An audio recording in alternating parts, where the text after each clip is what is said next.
WREG in Memphis. This is News Channel 3 at 6. Happening now at 6, thunderstorms pushing through the Mid-South. Our weather experts are keeping a close eye on Storm Tracker 3S as a line of storms passes over. Thanks for joining us. I'm Stephanie Skurlock. And I'm Greg Hurst. It's raining cats and dogs out here right now. The question is, tonight, is anything severe headed our way? Chief weather expert Tim Simpson is here to show us what we can expect. Tim? Well, Greg and Stephanie, you can hear it, as you mentioned, on the rooftop right now at News Channel 3, because this line of storms is just now pushing along the Mississippi River. I'm going to take you a little further to the north up here. You see some scattered showers through the Dyersburg area. Picks up in intensity around Lauderdale County and also back across into Tipton County. But here in the western part of Shelby County, Tennessee, this is where we're picking up some of the heavier rainfall right now, right along the river. This is all pushing toward the east-northeast at about 35 miles per hour. So as we put a storm tracker on this, Whitehaven, Memphis, Oakville, Bartlett, Ellendale, and Brunswick between now and 6:20. You're going to see some brief gusty winds, some brief heavy rainfall, and we're talking some wind gusts here around 25 to 30 miles per hour, maybe 35. Another little cell here into western parts of DeSoto County, Mississippi. It as well moving off toward the east-northeast. Temps are in the 50s and 60s right now. Our risk of severe storms is minimal with this, but we'll keep a very close eye on it, and I'll have it updated in just a few moments as we track these storms. Greg? All right, we'll see you soon. Thank you, Tim. Well, this is an important election year. Your voice, your vote. News Channel 3 is your local election headquarters, and we're just now learning candidate Michael Bloomberg will make a campaign stop right here in Memphis this coming Friday. We have those details on WREG.com. The days are dwindling, but you still have time to vote early before the vote on Super Tuesday next week, March 3rd. WREG's Shay Arthur is live at a polling place in South Memphis tonight after speaking with elections administrators about how things are going so far. Shay, fill us in.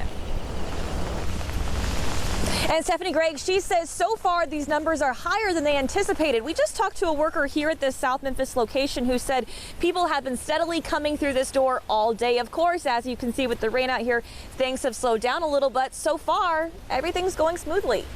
We're a little more than 1 week away from Super Tuesday, but Randy Harrison decided today was the day for him to cast his vote. It was great. It didn't take about 2 minutes. We caught up with him outside a Southeast Memphis polling place. I didn't want to stand in line on the regular day. Despite the rain, people we talked to said they've seen a steady stream of people. Harrison didn't want to talk about who he voted for, but said important issues for him are health care and the economy. Figures from the Shelby County Election Commission show so far more than 21,000 people have voted early.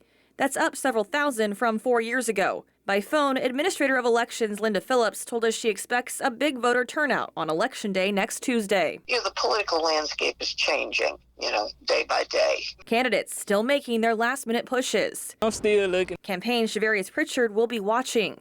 In a phone call this morning, a director of the Mike Bloomberg campaign in Tennessee touted his footprint in the volunteer state, his number of staffers here, and endorsements from local leaders like Memphis Mayor Jim Strickland. Actress and activist Ashley Judd is also set to make a stop in Memphis this week to stump for Elizabeth Warren. Warren and Bloomberg, two candidates still in the fight for the presidency, whittled down from a once long list, something Phillips wants voters to pay attention to when they go to cast their vote. Even candidates who have dropped out of the race, their names are still on the Tennessee ballot. Our ballot is set in December. So, if someone polls, either a Democratic or a Republican ballot, they will see names of people who are no longer have active campaigns. Shay reminds us that early voting ends tomorrow with polling locations closing at 7. And Mississippi voters head to the polls 1 week later on March 10th. But before then, DeSoto County needs poll workers. You'll get paid $125 for the day. You must be a DeSoto County registered voter and must attend a training class either on Saturday from 9 until noon or Saturday 2 to 5, both at Gale Community Center in Hernando. You can contact the poll worker organizer for the DeSoto County Democratic Party by texting 662-429-4412 to sign up.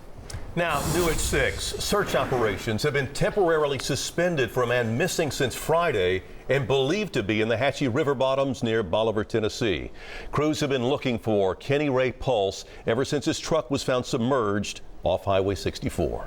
As WREG investigator Jessica Gertler reports, there's new information about the moments leading up to the crash and how Pulse's family isn't giving up hope.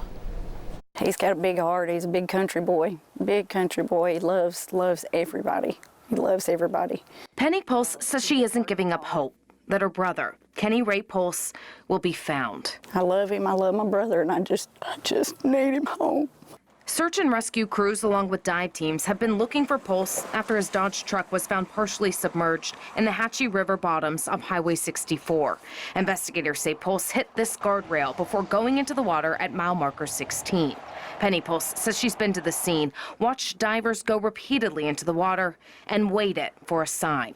I yelled for him. I brought him warm clothes because if he was out there, I just wanted to get him in the truck with me and get him warm and make sure he was okay. She says now she doesn't believe her brother is in the water and thinks something happened to him before the crash. I think he got hurt somewhere prior to, but I don't know. I don't know. I just need him to be okay right now. The Hardeman County Sheriff's Office confirms there was a passenger in Pulse's truck who got out prior to the crash. We're told the passenger, who contacted investigators, has been interviewed, and at this time, there's no evidence the passenger had anything to do with Pulse running off the road. The tragedy has left Pulse's family with many questions and prayers. The hardworking man, trying to get his life back on track, will come home one way or another. I need him whether I need to get him home to take care of him. I need to take care of him. If I need to get him home to bury him, I need to get him home to bury him. I just need my boy home. I just need him home. Jessica Gertler, WREG, News Channel 3. The family's still hoping for the best. In the meantime, search efforts have been put on hold until the weather breaks. This is still an active investigation, and anyone who can provide additional information is urged to contact the Hardeman County Sheriff's Office. Well, some sad news on another missing persons report in West Tennessee. The Crockett County Sheriff's Office says they believe they have found the body of 27-year-old Brandon Hensley. The body was found over the weekend near the Crockett and Haywood County line. The cause of death is under investigation. He had been missing since last Monday. When a woman in the Cooper Young area checked out her front yard this weekend, she got a whole lot more than she was hoping for.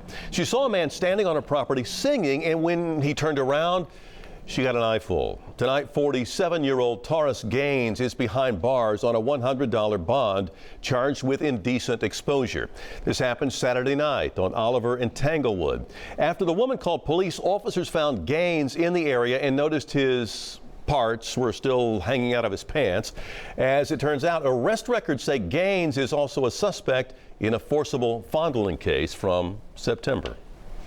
Also tonight, a traffic light crashes onto a man's truck, causing thousands of dollars in damage. He filed a claim with the city of Memphis, but coming up next on the news at 6, we'll explain why the city denied his claim and what the WREG problem solvers had to do to get them to reconsider. Plus, new details on a new Chick-fil-A coming to the Mid-South when people in West Memphis could get their chicken fix after the break.